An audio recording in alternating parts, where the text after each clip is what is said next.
The Surge 2. Okay, we're starting with a series a lot of folks seem to have forgotten about, The Surge. Specifically, the second game. It came out a while back, right when the Souls-like hype was absolutely massive. That hype train hasn't really stopped, but people kinda stopped talking about The Surge. Honestly, that's a shame because the second part is pretty solid. You're dumped into this post-apocalyptic city called Jericho City after a nanotech disaster caused chaos, created aggressive enemies, and basically shattered society. You create your own character who wakes up after a plane crash and has to explore this grim world. Get ready for fast-paced, pretty brutal combat, deep equipment customization, a dark sci-fi setting with cyberpunk vibes, and a non-linear story with side quests. Your choices and dialogues actually affect how NPCs treat you and can even change the ending, which is a nice touch. What really made it stand out back then was its dismemberment system. You could target specific body parts on enemies, arms, legs, heads, chop them off, and get resources, weapons, or armor pieces directly. You had to think strategically because different parts gave different rewards, but hey, the enemy was gonna die anyway. Your character's exoskeleton gets upgraded using implants you find, giving you passive bonuses like more health, more energy, or faster stamina recovery. All in all, it's objectively a cool game. New cycle. Next up is something many people haven't just forgotten, they probably never even heard of it, New Cycle. It's a city builder mixed with survival elements. The game's in early access right now, but the developers are actively working on it. The story kicks off in a post-apocalyptic world in the year 2073, where solar flares basically wiped out technology and civilization, plunging humanity into a brutal dark age. Your job is to found a settlement and grow it from a small village into a major industrial city. You'll have to deal with a harsh climate, think Siberian-level cold, natural disasters, and social crises. It blends deep economic simulation, inspired by games like Frostpunk and Anno, with a big focus on managing resources, keeping your population's morale up, and facing tough moral choices. There's a story mode with missions, a sandbox mode, and 2 biomes, meadows and tundra, with more maps and modes promised. The diesel punk aesthetic, a dark soundtrack, and that heavy emphasis on survival really set it apart.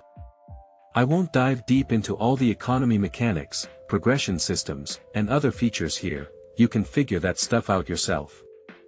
The key thing is the developers are constantly supporting it, so it's definitely worth checking out. Evil West.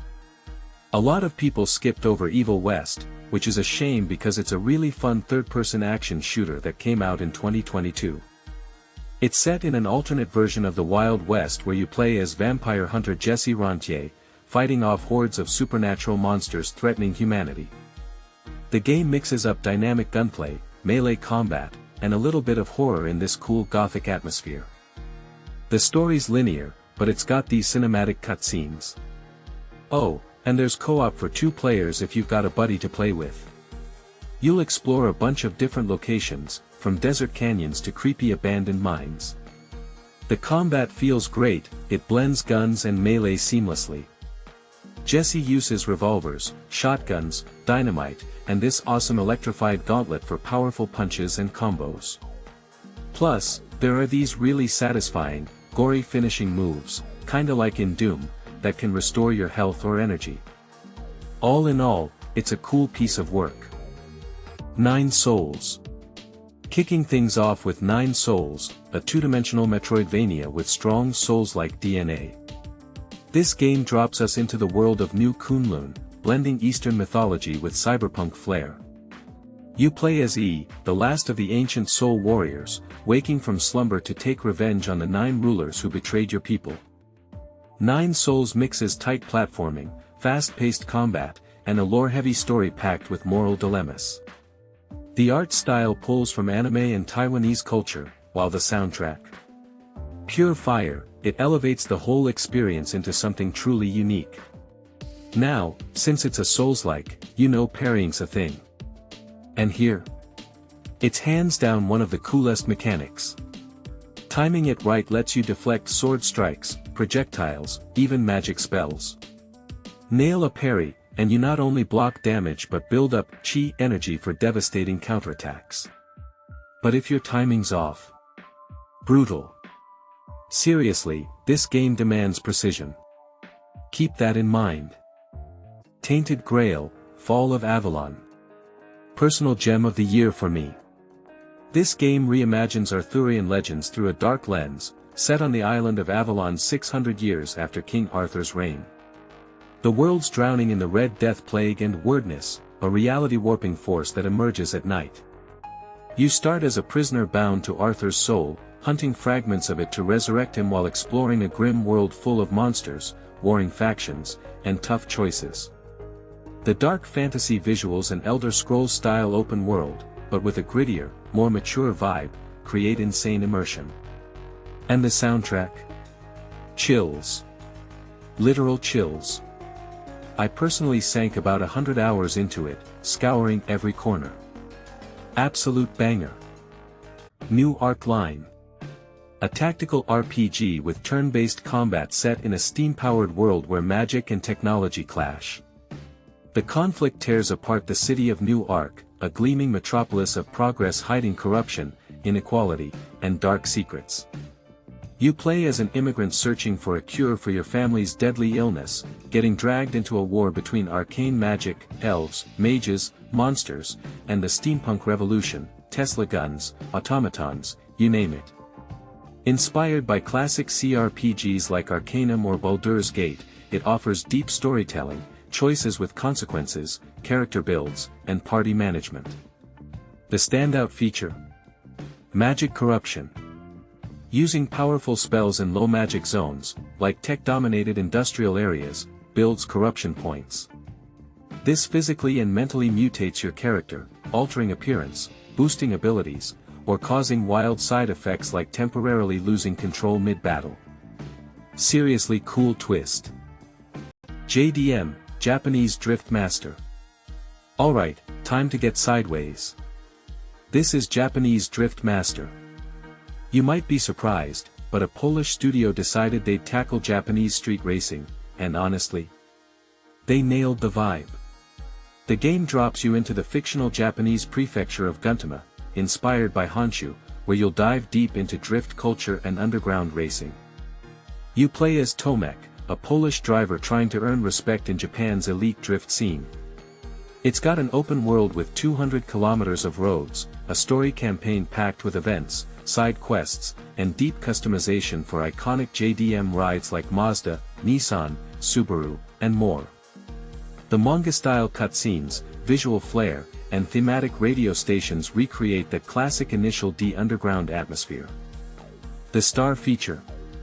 It's Syncade drift physics, perfectly balanced between simulator realism and arcade accessibility. Whether you're new or a seasoned gearhead, you'll feel the thrill. Mastering throttle control, steering angles, and clutch kicks is key, especially on tight mountain passes or city streets. It takes a minute to learn, but nailing that perfect drift? Pure satisfaction. Serious Sam Siberian Mayhem. Now for a cult classic, but not this entry. Serious Sam Siberian Mayhem flew under the radar when it dropped in 2022, and that's a shame. Set in frozen Siberia, you're Sam, Serious, Stone hunting the Trader General brand while blasting hordes of Mental's alien monsters. It keeps that classic 90s shooter spirit, chaotic firefights, absurd humor, and pure Doom/Duke Nukem nostalgia. The campaign packs 5 huge levels, side missions, 4-player co-op, if you've got friends, survival mode, and new game plus for masochists. And yes, the series' signature mass arena battles are back. Think dozens of kamikaze bombers charging at you, just like the old days. Visually, it's the prettiest Sam's ever looked. If you want pure, uncomplicated fun, not a slog, this is it.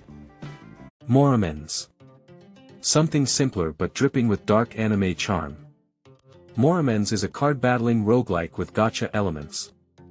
You're a keeper in a gothic world inspired by Lovecraftian horror, where a mysterious dissolution event is erasing memories, sanity, and life itself.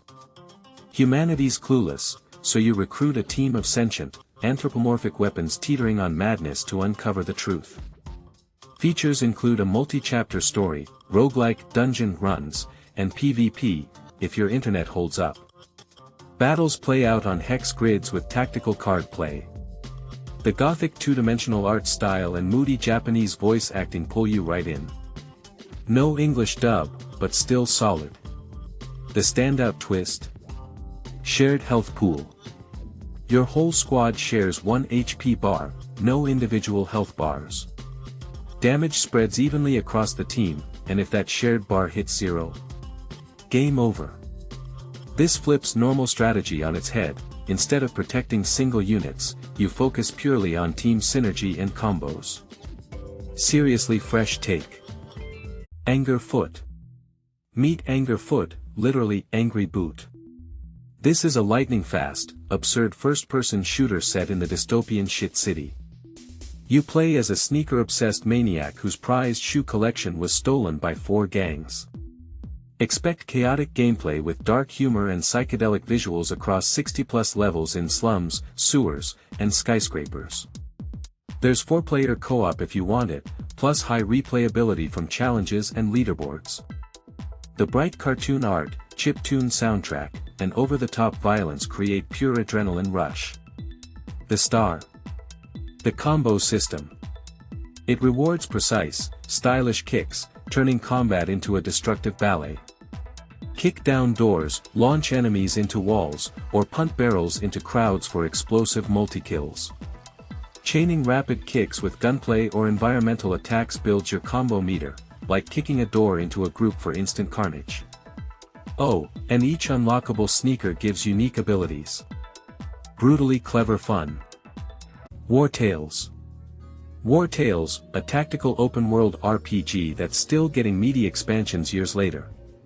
Set in a plague-ravaged medieval fantasy world, you lead a band of mercenaries surviving through turn-based combat, resource management, and brutal choices. Will you be heroes? Ruthless bandits? Total psychopaths? The open world spans forests, swamps, and cities with hand-drawn visuals and a grimly atmospheric soundtrack. The survival mechanics shine brightest. After battles or long travels, you set up camp. Manage morale, treat injuries, and cook meals using scavenged food. Neglect these. Morale plummets, giving combat penalties or causing desertions. Wounds need bandages or rest. And here's the kicker, your mercs permanently die. Lose them in battle. They're gone. Hire replacements. Mercenary life is cheap. Party Hard 2. A stealth strategy hybrid where you play as one of 4 killers sabotaging loud parties, drug cartels, and yes, aliens. It keeps the dark humor and pixel art vibe of the original but jumps to 3-dimensional with dynamic lighting. 14 levels, 2 bosses, co-op, and a story involving a cursed bear, really. Pure beautiful chaos. To navigate this madness, use Predator Vision, scan rooms to highlight targets, traps, and interactables, letting you plan kill chains or combo traps, like gasoline fires. This fixes the first game's randomness complaints with tactical depth. It's a lean, mean hitman sim, dipped in absurdity. Like salting your food only to realize the lid fell off. Exactly like that. Necromunda Hired Gun. If you're still craving shooters today, let's talk Necromunda Hired Gun, a game the world slept on way too fast. You're thrown into the grim underhive of Necromunda, a planet drowning in chaos, crime, and gang warfare. Play as a mercenary taking contracts to eliminate gangsters, mutants, and other freaks, earning credits while unraveling a conspiracy.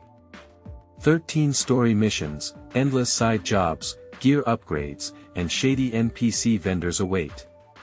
Visually, pure Warhammer, gorgeous, dark, and brutally violent.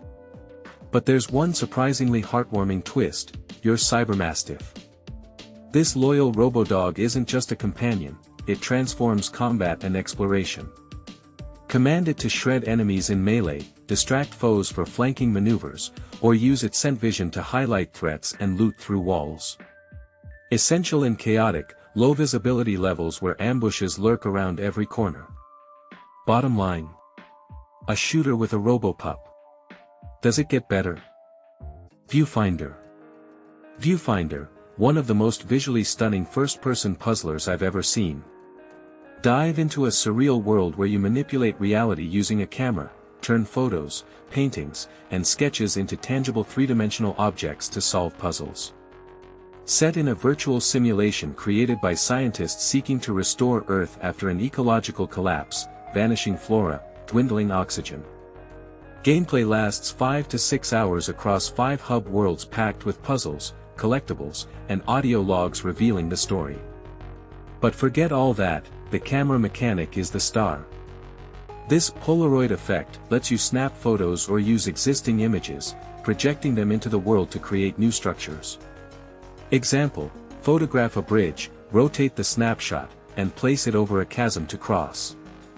Or use a drawing of a house to materialize its interior. You can crop walls into sky portals, duplicate batteries to power devices, or build staircases from inverted towers. Unbelievably innovative, a must-try.